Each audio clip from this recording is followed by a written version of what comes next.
प्रधानमंत्री आवास की जो राशि आई थी लगभग 10,000 करोड़ रुपए, और उस राशि का उपयोग छत्तीसगढ़ में मुख्यमंत्री जी नहीं कर पाए। अब जो उन्होंने एक झुंझुना पकड़ाने का काम कर रहे हैं कि हमने उसमें जो सर्वे किया है, अरे सर्वे करने के बाद और सर्वे न करने के बाद वैसे ही 14 लाख आवास जो आपके स्वीकृत थे और जिसके पेंडिंग जो है, जिसका सूची बना हुआ था, यदि उस काम को किए होते तो आज छत्तीसगढ़ के लोगों के सर के ऊपर में छत होती।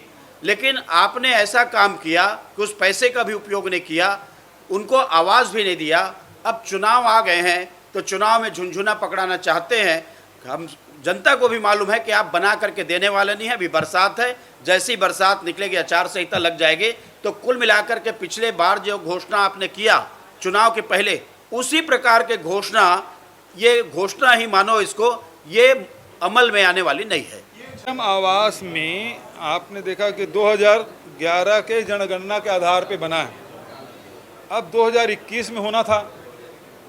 तो इस बीच में बहुत सारे परिवार की संख्या में वृद्धि हुई है, बच्चे बड़े हुए, शादी हो गई, मकान है, या आर्थिक स्थिति खराब हुई तो कच्चे मकान में है या एकल, नाम से वही रहेंगे जो भारत सरकार के थे, लेकिन अब नए हितग्राही बन गए हैं। मैं भेंट मुलाकात कार्यक्रम में गया तो सारे लोग बोलते थे हमारे पास, हमको आवास चाहिए, हमारे पास आवास नहीं है। परिवार बढ़ गया है, एक ही घर है, 3 परिवार हो गए हैं, अब 2 परिवार हैं, वो चाहते हैं कि हमको आवास मिले।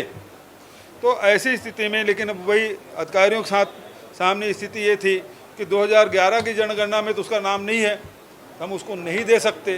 तो इसलिए आर्थिक सर्वेक्षण अप्रैल 2023 में राज्य सरकार ने कराया, और उसमें जो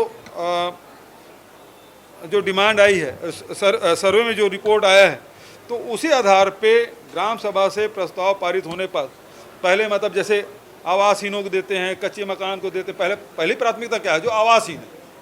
दूसरी प्राथमिकता क्या है, जो कच्चे मकान के हैं। तो इस प्रकार जो भारत सरकार ने जो गाइडलाइन तय किया, उसी के अनुरूप ग्राम सभाओं के प्रस्ताव पारित करके फिर उनको राशि दी जाएगी। उसके लिए भी बजट में प्रावधान है। सर, आपने